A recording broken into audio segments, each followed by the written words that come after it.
Hi there, this is Love Johar. Thank you so much for watching this video and thank you so much for tuning into this channel. A very important video for understanding PCI DSS compliance and the 7 steps that will help you in order to make sure that your PCI DSS compliance stays intact. So please watch this video very carefully, and in case of any questions, please feel free to ask in the comment section.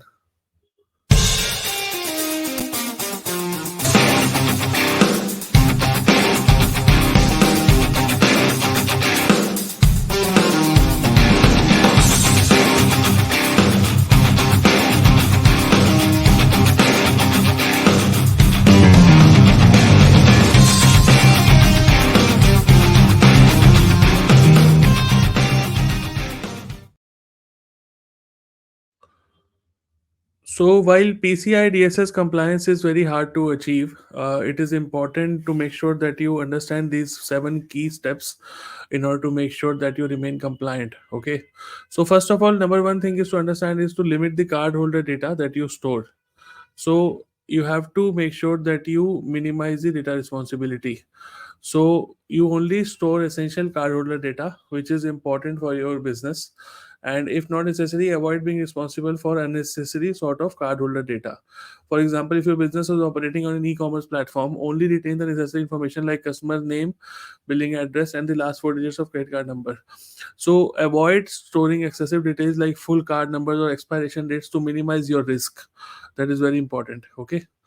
Second thing is to not store any sensitive authentication data after the authorization has happened. Okay. So eliminate any sort of authentication information.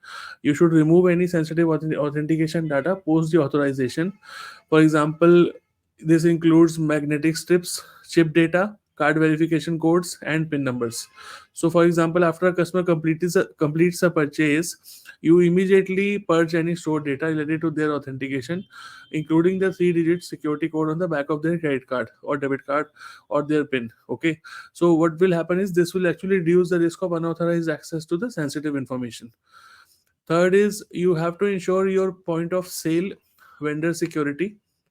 So point of sale vendor assurance is very important because POS vendors address control failures. For example, you have to verify that all the data which is stored on the POS vendors uh, machines, the point of sale machines, is being deleted after if use or not. So for example, if your business uses a point of sale system, you need to inquire with the vendor about their security measures. You ensure that they have robust policies in place, such as prompt deletion of cardholder data after transactions to mitigate potential risks.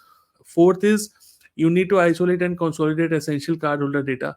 For example, you have to make sure that you store data centrally with network segmentation. You have to simplify access and limit PCI DSS assessment scope. Okay. For example, you have to implement network segmentation to isolate the server wherever you are keeping the cardholder data. Okay. So that this will reduce the surface area for potential breaches and makes it easier to monitor and secure the specific location where sensitive information is kept. Okay. Use compensating controls. So here we talk about leveraging the compensating controls because you need to substitute wherever possible for PCI DSS controls if you find necessary. For example, if a specific PCI DSS control is challenging to implement due to any sort of technological constraints which you have, so you have to document the alternative compensating controls.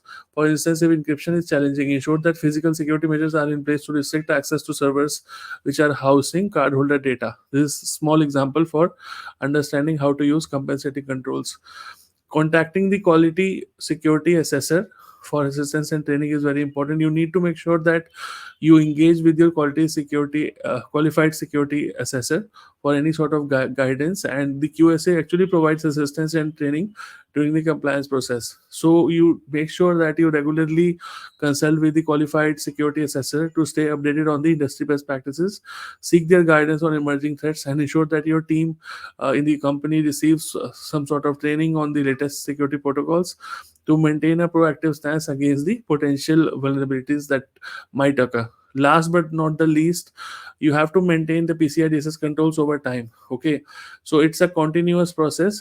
So make sure the compliance efforts that you have are also continuous. So you have to make sure that compliance is an ongoing process. So you have to make sure there is a regular monitoring, assessing, and enforcement of PCI DSS controls, and annual audit is needs to be done, and is basically a checkup for daily compliance actions. It's not a substitute, so you should conduct one. And for example, rather than viewing PCI compliance as a yearly obligation, you need to establish a continuous monitoring system. So you need to regularly assess and enforce controls, conduct internal audits, and addresses the vulnerabilities properly. This ensures a robust security posture throughout your year, not just during your annual audits. So I hope this video finds you useful. And in case of any comments, as always, please comment in the comment section. Thank you.